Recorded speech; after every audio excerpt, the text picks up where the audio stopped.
What's up, y'all? So we're about to get into the part two of this Rayful Edmond story. I want to share a few things that many of you may not know and may have never heard. I want you to sit back and just listen to the story. You hear the fireplace in the background. That's all it is. It ain't no gunshots, no BB guns, or nothing like that. But look, Rayful was like the Wicked Witch of DC. During the trial, the jurors had to sit in a bulletproof case. Rayful was also housed in Quantico military base and not in DC as they usually house individuals when you are awaiting trial and going back and forth to court. Also, did you know the Federal Bureau of Prisons used to allow unlimited phone calls? But girl, thanks to Rayful, he changed the trajectory of how the phone system worked and forever changed how we communicated with our families. I say we because I was a prison baby, prison daughter, sister, and wife. The phone calls are now 15 minutes per call.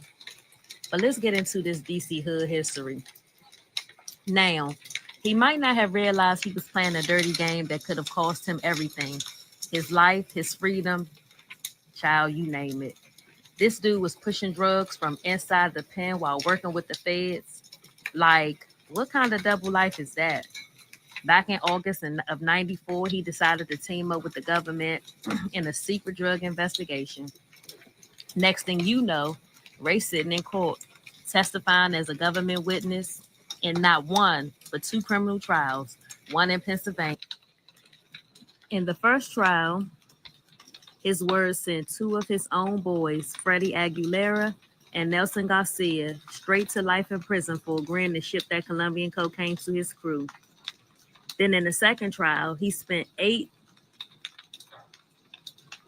days on the stand, leading to the convictions of two more guys, Michael Jackson and James Marshall. If Rayful wanted his freedom someday, the government was hungry for more. They wanted more blood. Ray got involved in a reverse undercover operation, hunting down DC drug dealers who had been getting cocaine shipped to them back in 92 from the Chuelo Blanco cartel. In August 96, he invited those targets to buy some cocaine from shipment coming into the district. And guess what? That operation scored the feds $190,000 in drug proceeds. And he was doing all this while he was locked up. If I screw up one of these words or one of these names, don't even worry about it. Just keep on listening. By April 97, Judge Thomas Hogan accepted Ray's testimony, which helped resolve disputes about some old drug dealings. His words brought down 8 or more defendants: Rodney Murphy, Jimmy Robinson, and a few others. But the government, they still weren't satisfied. They wanted more. Ray gave the FBI in Philly some information on 2 homicides that happened at USP Lewisburg back in 94. They were ready to put him on the stand for those trials too. And let's not forget, he was willing to talk to Congress about drug trafficking and prison reform.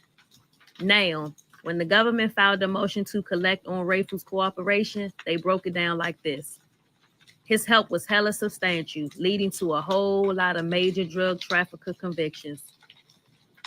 Plus, he gave the Bureau of Prisons some insight that could help change their policies on privileges given to maximum security inmates. Ray wanted to limit those perks, but was he really trying to contribute to the suffering of those behind bars? Y'all do the math. In 2002, Ray was set up to testify for 4 days in the trial of 6 defendants in the United States versus Kevin Gray. Before he got locked up in 89, he was doing drug deals with many of those same defendants. This crew was no joke. Prosecutors said that they were responsible for over 30 homicides in the DC area. I don't know how true that is. Ray's testimony helped put all 6 of them away for conspiracy and murder charges. Let's fast forward to 2003, and Ray's back on the stand again to testify. This time testifying in another drug trial in North Carolina. He was even prepped to testify in a second case in DC, but that one ended with a guilty plea. thanks to Ray's cooperation. His information was like gold for drug trafficking investigations and led to a ton of arrests. But here's the kicker. Even with all the damage he did to the community, Ray was eventually given a second chance. On February 23rd, 2001, Judge Emmett Sullivan, a D.C. native appointed by President George Bush, decided Rayful shouldn't die in prison. 30 years after his conviction, the government pushed to reduce his sentence under Rule 35 for substantial assistance. They even said Rayful had changed and he deserved a shot at reclaiming his life. But the government still wanted a 40-year sentence, saying he was dealing with the devil. Between 85 and 89, Ray led one of the biggest cocaine operations DC had ever seen, ranking in millions. He and his crew were ruthless, living large with expensive cars, $1,000 shirts, and gold medallions worth a fortune. Sitting at the table, Ray had to wonder, these were my friends, and now they're facing 40 years. He thought he was finally getting out. He asked the judge for 15 years, citing his substantial assistance and the need to avoid unfair sentencing. The judge responded, saying, what troubled him was that Rayful was convicted of running the largest cocaine operation in the nation's capital. No matter how bad an offender's crimes are, the judge said, an informant deserves a reward for helping society. He quoted some case from New York to back that up.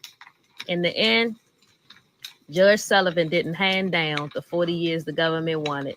Instead, he cut Ray's sentence to 20 years. Finally, in July 2024, after serving 34 long years, Rayful Edmond found his freedom. He got released to a halfway house in Nashville, but that didn't last. He transferred from Nashville to Miami, and soon enough, the videos popped up of him telling the world he was free, feeling better than ever. On September 17th, Ray took his last breath. Some people thought he'd go down in the streets, but no, he didn't. According to the court documents, Ray died of a heart attack at the age of 60 years old after spending almost 34 years locked up. That's the story of Rayful Edmond, a life of crime, cooperation, and a second chance that didn't last long. Take a look at the clips I posted. I shared a most recent picture that was taken of Rayful by a Christmas tree. I'm going to assume that that picture was taken this year. It looks like he had become a resident of Miami. Thank you for watching. Don't forget to like, subscribe, share, and save it if you want to. Stay tuned for more content.